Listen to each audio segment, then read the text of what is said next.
Are some Americans about to move to Canada? Google search data shows Americans are at least thinking about it following Donald Trump's election win. US searches for move to Canada hit peak popularity around 6 a.m. Eastern after his win, just as many people were waking up to the news. Search results were most concentrated in states that voted or leaned Democrat, like Vermont, Maine, or Minnesota.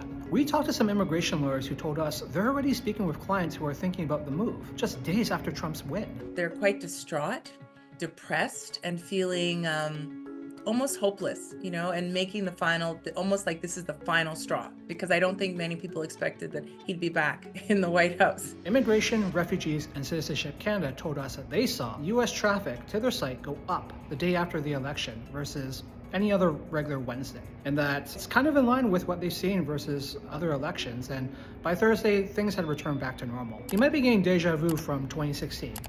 That year when Canada's immigration website crashed after Trump's first win. The immigration rush people were predicting didn't exactly happen, according to the data. Sure, there was a bump in Americans relocating to Canada during Trump's first term, but those gains were pretty incremental. More US nationals actually came to Canada after 2020 when Joe Biden became president. Americans looking to relocate to Canada might find that harder this time around. That's because Ottawa is looking to clamp down on the number of new permanent residents in Canada for 2025 and the years beyond. We need to let our communities, our infrastructures catch up to the population. The lawyers we spoke to told us there's only one expedited immigration pathway for US citizens looking to become Canadians, and that's only available if you fall under a certain job category, like an engineer or an accountant. Apart from that, they would have to look at their regular immigration programs like everybody else, such as Express Entry, Provincial Nomination Program, Rural Northern Immigration Pilot. But that process isn't exactly instantaneous. In that time, Canada could see a different type of migration. Donald Trump has promised to deport 11 million undocumented people